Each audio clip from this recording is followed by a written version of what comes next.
오늘 말씀의 제목은 지식 없는 열심입니다. 우리는 로마서 9장을 공부하면서 사도 바울이 심적 고통을 느끼고 있다 하는 내용을 살펴보았습니다. 그 사도 바울의 심적 고통은 같은 동족인 유대인들이 구원을 받지 못한 그런 일 때문에 그러했습니다. 반면에 하나님은 그 구원의 은혜를 복음을 받아들이는 이방인인 우리들에게까지 베풀어 주셨습니다. 그러므로 유대인들이 생각한 좁은 하나님이 아니고 참으로 온 인류를 생각하시는 정말 은혜가 풍성하신 하나님이다 하는 것을 분명하게 보여주셨습니다. 이제 로마서 10장에서는 그렇다면 왜 이스라엘은 그리스도를 좀 배척하는 것일까? 이게 이제 하나의 초점이 되겠습니다. 그 초점의 그 배경에는 열심이라는 게 있지만 지식은 없다 하는 그런 기본적인 내용이 있습니다. 열심이라는 것은 다시 말하면 율법으로 뭔가 의롭게 되려고 하는 것을 열심이라고 얘기합니다. 지식이라는 것은 복음을 믿음으로 의롭게 되려고 하는 것을 지식이라고 합니다. 그러므로 복음에 대한 지식을 버리고 율법의 뭔가 그 행위로 의롭게 되려고 계속해서 고집을 피운다면 그것은 지식 없는 열심이다. 그리고 지식 없는 열심은 구원에 이를 수가 없다 하는 것을 지금 로마서 10장에서 말씀을 하고 있습니다. 1절 한번 보시겠습니다. 형제들아, 이것은 지금 로마에 있는 그리스도인들을 향해서 형제들아라고 얘기를 합니다. 그래서 사도 바울은 비록 혈통적으로는 유대인이 아니지만 이방인이지만 그런 이방인들을 향해서 형제라고 이렇게 표현을 하고 있습니다. 이스라엘을 위한 내 마음의 소원과 하나님을 향한 기도는 곧 그들이 구원을 받는 것입니다. 그 얘기는 사도 바울은 이스라엘 백성들이 구원을 받기 위해서 늘 하나님께 기도드리고 있다 하는 것을 우리가 알 수 있습니다. 그러므로 우리가 속한 우리 민족의 구원을 위해서, 민족까지 어렵다면 우리 친족들의 구원을 위해서, 그죠? 친족들이 어렵다면 가족들의 구원을 위해서 기도를 하는 일은 우리가 꼭 해야 됩니다. 그러니까 가족들이 구원을 받든지 말든지, 친족들이 구원을 받든지 말든지, 나만 구원 받으면 돼라는 그런 옹졸한 생각을 가지면 마치 이방인들을 무시했던 그 이스라엘과 동일한 그런 사람들입니다. 그런 사람들은 실상은 구원받지 못한 거죠. 그런 심정을 우리 성령께서 주신 리가 없어요. 그죠? 네. 그 다음에 2절에서 우리가 아까 봤지만 이는 내가 그들에 대해 증언하노니, 그 얘기는 이스라엘 백성들, 아직 그리스도를 영접하지 않은 이스라엘 백성들을 얘기하는데, 그들이 하나님께 대한 열심은 있으나 지식에 따른 것이 아니기 때문이라 라고 분명하게 말씀을 하고 있습니다. 여기 보면 열심이라는 말이 나오는데, 열심이라는 말은 우리가 zealous 이런 말 쓰죠. 영어로 보면 zeal이라고 이렇게 그거의 그 명사형으로 표현을 해놨습니다. 그래서 질투심에서 나온 열심을 얘기합니다. 부지런한 열심이 아닙니다. 부지런하게 해라 그 얘기 아닙니다. 그렇게 하지 않았어요. 그냥 질투심에 따른 열심을 얘기합니다. 그럼 질투심이라는 건 뭐냐? 예수님께서는 왜 이방인들까지 하나님의 구원의 대상이라고 이렇게 말씀하시는 건지, 그에 대해서 굉장히 질투심을 여깁니다. 그래서 못마땅하게 생각하고 그리스도를 배척합니다. 그리고 그리스도께서 마치 어기는 것처럼 보였던 안식일에 대한 어떤 행동, 좀 너그러운 행동이었지 않습니까? 예를 들면 안식일날 바리새인들은 밀 이삭을 손으로 건들고 그걸 비벼서 먹는다는 행위는 마치 추수하는 행위와 같기 때문에 그거는 해서는 안 될 일이다 라고 이렇게 가르쳤는데, 예수님의 제자들은 배가 고파가지고 안식일 날 밀밭을 지나면서 밀 이삭을 손으로 비벼서 먹고 있다 이거죠.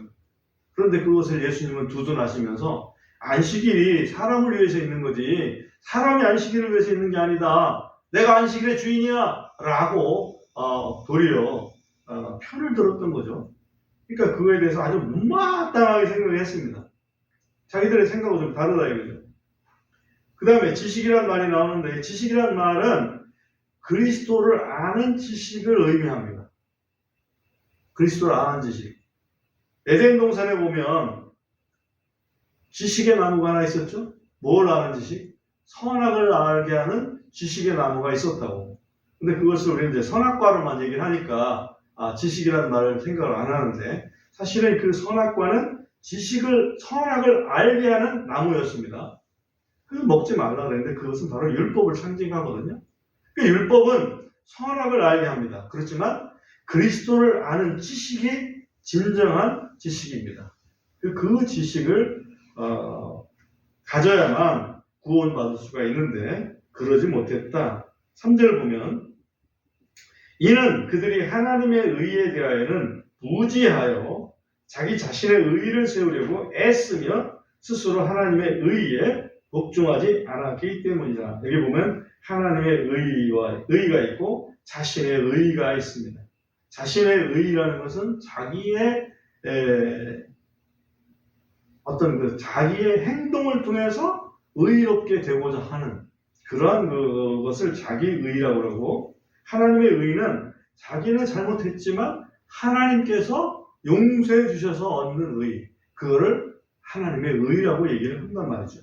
그래서 여기서 보면 특히 유대인들은 율법으로 나는 할례를 받았어. 그러니까 나는 의로운 거야. 나는 안식일을 지켰어. 그러니까 나는 의로운 거야. 라고 하는 걸 자기 의라고 얘기를 합니다. 그러나 예수님께서 말씀하시는 것은 너희가 할례를 받았지만 마음이 지금 제대로 온전치 못하니 마음의 할례를 받지 못하면 할례가 무슨 의미가 있니? 안식일을 지켰다고 그러지만 안식일 날 겨우 와서 회당에 와서 말씀 한마디 듣고 그리고 나서 안식일 날 내내 딴짓거리 하고 있는데 그게 무슨 안식일을 지키는 거니? 그거 가지고는 사람을 의롭게 될 수 없다. 너희는 다 사실은 하나님 앞에 죄인이야. 그러므로 그 죄를 용서받지 못하면 의롭을 수가 없다. 그래서 로마서 3장에서도 이미 말씀하고 있지 않습니까? 그리스도 안에서 얻는 의는 이방인이나 유대인이나 차별이 없다. 왜? 다 죄인이기 때문에. 그 얘기를 이미 하셨습니다. 그래서 4절에 보면 이는 그리스도께서 믿는 모든 자에게 의가 되시기 위하여 율법의 끝마침이 되시기 때문이라. 율법의 끝마침, 이 끝마침이 예수님이 율법의 끝마침이다 이렇게 얘기를 하셨어요. 끝마침을 영어로 보면 end라는 거죠. end라는 것은 또 다른 의미로 보면 목적이라고 이렇게 이해를 할 수가 있습니다. 그러니까 율법은 그 궁극적인 목적이 뭐냐? 예수님을 소개하는 거란 얘기죠. 율법의 종착역은 예수님이다. 왜? 율법은 죄를 알게 하거든요. 율법은 죄를 알게 하는 건데 그 죄라는 것은 결국 그리스도의 필요성을 알게 하는 것이기 때문에 율법의 최종 목적지는 죄인을 그리스도께 인도하는 것이다. 이렇게 볼 수 있다 이거죠. 그걸 어떻게 다른 말씀에서 알 수 있느냐? 사도 바울이 갈라디아 교회에 쓴 편지에서 분명하게 얘기를 해주고 있습니다. 갈라디아서 3장 24절에서 보면 이런 말씀을 하셨어요. 갈라디아서 3장 24절에 보면 그런즉 율법은 우리를 그리스도께로 인도하는 훈육 선생이었으니 이것은 우리로 하여금 믿음으로 의롭게 되게 하려 함이라. 율법으로 의롭게 되는 게 아니라 율법은 우리를 그리스도께로 인도해서 그리스도를 믿음으로 의를 얻도록 하는 것. 그것이 바로 율법의 끝마침이다. 최종 목적지고 종착지다 하는 것을 지금 본문에서 지금 말씀을 하고 있는 것입니다.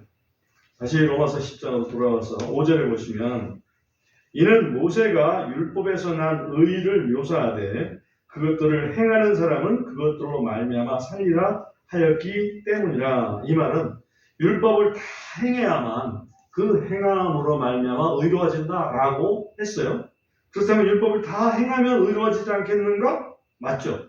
그렇지만 문제는 뭐냐면 율법을 다 행할 수가 없다는 것을 지금 논리를 얘기하는 겁니다.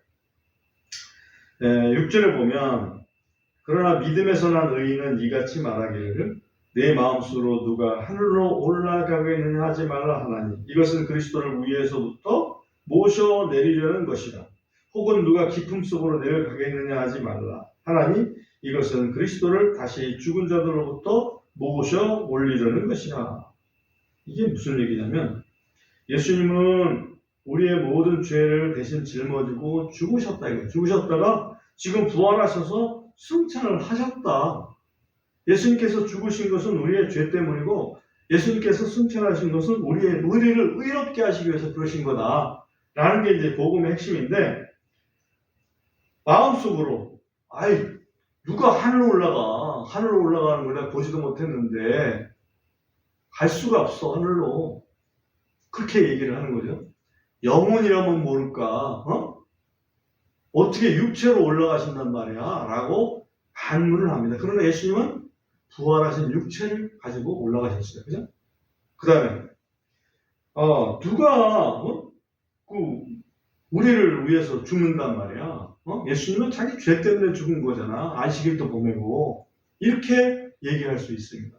그러나 예수님은 누가 너희 중에 누가 나를 죄로 책잡겠느냐 라고 이렇게 반문을 하시죠. 예수님은 전혀 죄가 없는 분이었는데 우리 인간의 모든 죄를 대신 짊어지고 십자가를 지셨습니다. 그러니까 예수님의 죽음과 부활, 승천을 믿지 않는 그런 그런 사람들 향해서 지금 책망을 하고 있습니다. 8절에 보시면 그러나 그것이 무엇을 말하느냐? 말씀이 내게 가까이 있어 내 입에 있으며 또 마음에 있다 하니 그것은 우리가 선포하는 믿음에 속한 그 말씀으로 곧 내가 만일 내 입으로 주 예수님을 시인하고 하나님께서 그분을 죽은 자들로부터 일으키신 것을 내 마음 속으로 믿으면 내가 구원을 받으리라는 것이라. 결국 마음 속으로 그런 일이 있겠어? 라고 한다면 믿음이 없는 거죠. 그런데 그 마음속으로 믿으면 구원을 받겠다 이겁니다. 근데 마음속으로 믿게 되면 여기 보면 그 마음속에 있는 것이 바로 입으로 튀어나오게 된다. 그러니까 마음으로는 믿고 입으로는 시인을 하는 게 그게 이제 기본이다라고 지금 말씀을 하고 있는 겁니다. 예수님을 주님이라고 시인한다. 예수님을 주님이라고 시인한다는 것이 굉장히 중요한데요. 여기 9절에 보면 곧 내가 만일 내 입으로 주 예수님을 시인하고 이렇게 되잖아요. 주 예수님을 시인한다. 그 말은 예수님을 주님이라고 시인한다. 그런 의미로 쓴 겁니다. 그걸 어떻게 할 수 있니? 두 군데서 확인할 수가 있는데요. 요한일서 4장 15절 너무 유명한 구절인데 우리가 여러 번 봐도 됩니다. 요한일서 4장 15절에 보면 이렇게 되어 있어요. 누구든지 예수님께서 하나님의 아들이심을 시인하는 자는 하나님께서 그의 안에 거하시고 그도 하나님 안에 거하느니라. 그러니까 예수님이 하나님의 아들이라는 게 바로 주님이라는 뜻이거든요. 하나님의 아들이라는 것을 시인하는 자는 하나님께서 그의 안에 거하신다. 뭘로? 성령으로 거하시는 거죠. 그도 하나님 안에 거하느니라. 우리도 하나님의 자녀가 된다. 이 말이에요. 이게 한 구절이고 그 다음에 빌립보서 2장 11절을 봅니다. 빌립보서 2장 11절에 보면 이런 말씀이 있습니다. 또 모든 혀가 예수 그리스도를 주라 시인하여 하나님 아버지께 영광을 돌리게 하셨느니라. 예수 그리스도를 주님이라고 시인한다. 예, 주 예수 그리스도, 주 예수 그리스도를 시인한다. 그것과 이제 마찬가지 의미가 되겠죠. 여기 보면 11절에 영어를 보실 수 있어요. 영어를 보면 두 번째 줄에 보면 Jesus Christ is Lord. 예수 그리스도가 주님이시다. 이렇게 표현을 했어요. 근데 is를 이탈릭체로 썼다고. 이탈릭체로 썼다는 것은 헬라어 원문에는 없는 표현이라는 거예요. 헬라어 원문에는 그냥 그리스도, 주 예수 그리스도 그렇게 돼 있다는 거예요. 주 예수 그리스도, 주 그리스도. 그러니까 앞에 로마서 10장에서 나오는 구절에 보면 주 예수님, 그것과 동일한 방식으로 표현해놨다 이거지. 그런데 그것은 의미가 예수님이 주님이시다 이렇게 시인하는 거다 이게. 네? 그걸 우리가 좀 이해를 하면 좋을 것 같아요.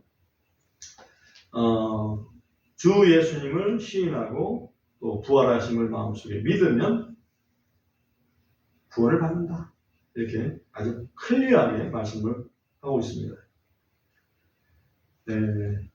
그 다음에 10절을 보면 그거를 이제 조금 정리하는 거죠. 로마서 10장 10절을 보면 이는 사람이 마음으로 믿어 의에 이르고 입으로 시인하여 구원에 이르기 때문이다 라고 말씀합니다. 마음으로 믿어 의에 이르고 입으로 시인하여 구원에 이르기 때문이다. 여기 때문이라는 말이 나와요. 때문이라고 나오는 것은 영어로 앞에 for가 있기 때문에 때문이다라고 얘기를 하는데 문제는 뭐냐면 때문이라는 말이 10절에도 때문이라 나오죠. 11절에도 때문이라 나오죠. 12절에도 때문이라 나오죠. 13절에도 때문이라 나옵니다. 그 얘기는 그 이유가 하나, 둘, 셋, 네 가지는 최소한 네 가지 이유가 있다. 뭐에 대한 이유? 구절에 대한 이유. 구절에 뭐라고 되어 있어요? 내가 구원을 받으리라. 그렇게 하면 구원 받는다. 그 근거가 뭐냐? 네 가지 이유를 지금 사도 바울이 설명을 하는 거예요. 하나는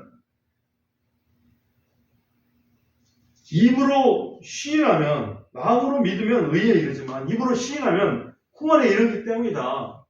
그 근거가 뭘까? 라고 생각을 해보면 예수님께서 그런 말씀하셨어요. 마태복음 10장 32절에서 뭐라고 했냐면 너희가 사람 앞에서 나를 시인하면 나도 하나님 앞에서 너희를 시인하겠다. 하나님 앞에서 너희를 시인하는 게 이거보다 더 큰 구원이 어디 있겠습니까? 그죠? 그러니까 사람 앞에서 주님을 시인한다는 것은 주님 말씀에 그게 구원이라고 했기 때문에 그게 근거다. 왜 이렇게 근거로 사도 바울이 얘기를 하냐 그 얘기예요. 이런 말씀은 듣기 어려울 거예요. 그 다음에 두 번째 근거 뭐냐? 11절에 보면 성경 기록에 이르기를 누구든지 그분을 믿는 자는 부끄러움을 당하지 아니하리라 하기 때문이라. 이거는 이사야서에 있는 말씀이잖아요. 이사야서에 보면 그 하나님께서 그 돌을 그야말로 하나 놓겠다. 시험한 돌을 놓겠다. 근데 그 돌을 믿는 자는 부끄러움을 당하지 않겠다. 그런 말씀이 있거든. 그러니까 예수님을 믿는 사람은 부끄러움을 당하지 않는다고 이사야서에서 이미 예언을 했기 때문에 믿는 사람은 의에 이른다라고 내가 지금 얘기를 하는 거다. 사도 바울이 그 근거를 제시를 한 거예요. 그 다음에 또 세 번째 근거는 뭐냐? 12절입니다. 이는 유대인과 그리스인, 그리스는 이방인을 대표하는 헬라인을 얘기합니다. 유대인과 이방인 사이에 차별이 없기 때문이다. 유대인과 그리스인 헬라인 사이에는 하나님께서 차별을 두시지 않는다. 라고 그렇게 말씀하신다는 얘기죠. 이 근거가 세 번째 근거죠. 12절에 근거가 하나 또 있어요. 네 번째 근거 보면 이는 모든 것 위에 계신 동일한 주께서 그분을 부르는 모든 사람에게 부여하시기 때문이다. 이 모든 것 위에 계신 이 모든 것이라는 건 결국 유대인이나 그리스인보다도 더 위에 계신 그 주께서 하나님께서 그분을 부르는 모든 사람에게 하나님의 이름을 부르는 모든 사람에게 부여하시다. 은혜가 충분하다 이거지. 그렇기 때문에 또 이게 사도 바울이 그렇게 입으로 시인하고 또 마음으로 믿으면 예수님을 믿으면 구원 받는 것이다 라고 얘기를 해주는 거예요. 그 다음에 이제 다섯 번째 근거가 13절인데, 이는 누구든지 주의 이름을 부르는 자는 구원을 받을 것이기 때문이라. 주의 이름을 부르는 자마다 구원을 받는다. 라는 그런 또 근거가 있다 이거죠. 그 근거가 어디에 나오느냐?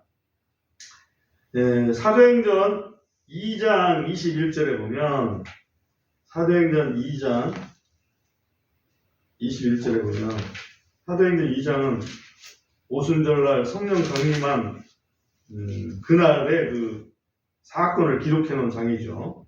그래서 사도행전 2장 21절에 보면 이런 말씀이 있어요. 이 말씀은 요엘서를 인용했던 말씀인데, 또 이 일이 일어나리니 곧 누구든지 주의 이름을 부르는 자는 구원을 뭐하리라? 받으리라. 그죠? 구원을 받으리라. 주의 이름을 부르는 자는 구원을 받으리라고 요엘 선지자가 이미 얘기를 했다 이거지. 그래서 그거를 사도행전 2장에서 이미 선포를 해놨어요. 그것이 성취됐다고. 그렇기 때문에 그런 근거, 다섯 가지 근거를 통해서 사도 바울은 마음으로 믿어 의의 이름으로 시인하여 구원에 이른다라고 아주 담대하게, 명확하게 그렇게 선포를 해놨습니다. 자, 그 다음에 14절로 넘어갑니다. 14절에는 굉장히 유명한 건데요. 예수님의 이름을 부른다는 것은 바로 믿음이 있다는 것이다. 그래서 그 믿음의 순환고리, 믿음의 그 논리적인 그 고리, 그 얘기를 지금 하고 있습니다. 우리가 지난번에 로마서 8장을 배울 때 거기 보면 예정의 고리에 대해서 우리가 한번 배웠습니다. 그래서 그 말씀을 근거로 해서 칼빈의 그 예정론이 나온 겁니다. 그러나 칼빈의 예정론만 고집을 하면 로마서 10장에 나와 있는 믿음의 고리에 대해서는 무시가 될 수 있습니다. 그래서 그 칼빈의 극단적인 예정론을 피하고 믿음의 그 고리를 함께 아우르는 성경적인 믿음이 꼭 필요하다. 그거를 지난번 로마서 8장을 공부할 때 말씀을 드렸었는데, 지금 로마서 10장이니까 그 부분을 이제 우리가 다뤄야 됩니다. 10장에 14절 보십시오. 그런즉 자기들이 믿지 아니하는 분을 그들이 어찌 부르리요? 그 얘기는 믿음이 있기 때문에 예수님의 이름을 부르는 것이다. 자기들이 듣지도 못한 분을 그들이 어찌 믿으리요? 들었으니까 믿는 거지. 당연하죠? 그 다음에 선포자가 없이 어찌 들으리요? 선포자라는 전도자를 얘기합니다. 그러니까 전도자가 있으니까 들은 거지. 그 다음에 15절에 보면 그들이 보내어지지 않았다면 그들이 어찌 선포하리요? 하나님께서 보내셨으니까 선포하는 거고 전도하는 거지. 그죠? 예수님께서 그랬잖아요. 너희는 예루살렘과 온 유다와 사마리아 땅끝까지 이르러 내 증인이 되리라. 그렇게 말씀하시잖아요. 너는 모든 족속으로 와서 복음을 전파하라 라고 예수님께서 명령을 하셨다 이거죠. 그래서 예수님께서 제자들에게 선포하라고, 복음을 전하라고 보내셨고, 그 보내셨기 때문에 그 복음을 듣고, 복음을 들었기 때문에 믿고, 믿었기 때문에 주님의 이름을 부르게 되는 것이다. 그런 것을 믿음의 고리라고 얘기를 합니다. 들었으니까 마땅히 이렇게 예수님을 믿어야 될 거 아니에요? 들었으니까. 그런데 다 믿느냐? 아니다. 그 얘기를 지금 다시 합니다. 왜? 이스라엘 사람들도 다 들었으니까. 들었는데 안 믿고 있다 이거지. 왜 안 믿을까? 그거를 지금 사도 바울은 계속해서 좀 고민을 좀 하면서 얘기를 하는 거예요. 들었다고 다 믿는 게 아니라는 거지. 여기에 또 하나님의 은혜가 개입이 돼야 됩니다. 우리가 똑똑해서 복음만 그냥 우리 이방인인데 복음 몇 마디 듣고 믿었다. 우리가 정말 똑똑한 거야. 이렇게 자만해가지고는 안 됩니다. 그 똑똑함이 누가 주신 거냐? 그걸 알아야 되는 거지. 하나님께서 그 똑똑함을 주셔가지고 우리가 믿게 됐다. 하나님을 인지하고 또 그것을 하나님께 영광을 돌려야 마땅합니다. 그것이 믿음이에요. 자, 그 다음에 여기 이제 사도 바울은 이스라엘 사람들이 왜 그럼에도 불구하고 믿지 않았을까 하는 것에 대한 의문에 대해서 지금 이제 16절부터 그걸 다시 자기의 논리적인 근거를 성경으로부터 찾아냅니다. 16절 보세요. 그러나 그들이 모두 복음에 순종하는 것은 아니니라. 그죠? 복음을 들었다고 복음에 순종한 건 아니다. 이는 이사야가 이르기를 주여 우리가 전한 것을 누가 믿었나이까 하기 때문이라. 이사야가 이런 말을 했다. 이런 표현을. 우리가 전한 것을 누가 믿었나이까. 이사야가 그렇게 얘기할 때는 이사야가 전한 하나님의 메시지를 들은 이스라엘 백성들이 이사야가 전하는 그런 말씀을 제대로 듣지 않은 경우가 너무 많다. 그 얘기를 지금 얘기하는 거예요. 그런즉 17절 그런즉 이와 같이 믿음은 들음에 의해 오며 들음은 하나님 말씀에 의해 오느니라. 이건 맞죠. 믿음은 들어야 되고 들음은 하나님 말씀, 하나님께서 전하라고 하는 그 말씀 들어야 믿음이 오는 건 맞다 이거지. 그런데 우리는 17절을 굉장히 강조를 합니다. 17절을 굉장히 강조하는데 지금 사도 바울은 왜 하나님 말씀을 들었는데도 불구하고 왜 믿음이 약한 거냐. 그거에 대해서 지금 초점을 두고 얘기를 하고 있는 중입니다. 18절에 보면 그러나 내가 이르노니 그들이 듣지 못하였느냐? 아니다. 참으로 그들이 들었도다. 그것들의 소리가 온 땅에 퍼졌고 그것들의 말들이 세상 끝까지 이르렀도다. 온 땅에 이미 하나님의 메시지가 퍼졌다라고 이미 성경은 얘기하고 있다 이거예요. 19절에 보면 그러나 내가 이르되 이스라엘이 알지 못하였느냐? 이스라엘이 알지 못하였느냐? 먼저 모세가 이르기를 내가 백성이 아닌 자들로 말미암아 너희의 질투심을 일으키겠고 어리석은 민족으로 말미암아 너희를 화나게 하리라 하느니라. 모세는 그런 말씀을 이미 했어요. 내가 백성 아닌 자로 말미암아 너희 이스라엘 백성의 질투심을 일으키고 어리석은 민족, 다시 말하면 어리석은 민족이라는 건 이스라엘 민족 말고 어리석은 민족이라고 이스라엘 사람들이 생각하니까 그렇죠? 그거를 여기다가 이제 표현해 준 거예요. 인정해서 어리석은 민족으로 말미암아 너희를 화나게 하리라. 이렇게 이미 말씀을 해놓으셨다. 그리고 20절에 보면 그러나 이사야가 매우 담대하여 이르되 나를 찾지 않던 자들이 나를 발견했고 내게 묻지 아니한 자들에게 내가 나타났노라 하느니라. 이것도 이방인들에게 지금 일어날 일을 이사야 선지자가 미리 이미 다 말씀을 하고 있는 거죠. 21절에 보면 그러나 이스라엘에 대하여는 그가 이르되 종일토록 내가 불순종하고 거역하는 백성에게 내 손을 펼쳐놓으라 하느니라. 이건 하나님께서 하신 말씀이죠. 내가 불순종하고 거역하는 백성, 이스라엘 백성에게 내 손을, 내가 널 도와줄게, 널 구원할게 라고 계속 하루 종일 손을 펼쳤다 이거지. 말씀을 전했다 이거예요. 그런데도 불구하고 이스라엘 백성들이 안 들어먹었다.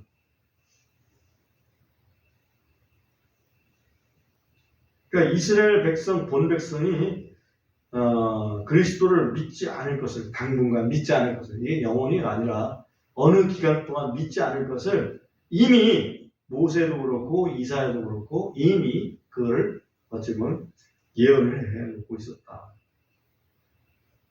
그러다 보니까 참된 지식인 복음은 버리고 그리고 복음으로 인도해 줘야 될 율법의 겉, 그죠?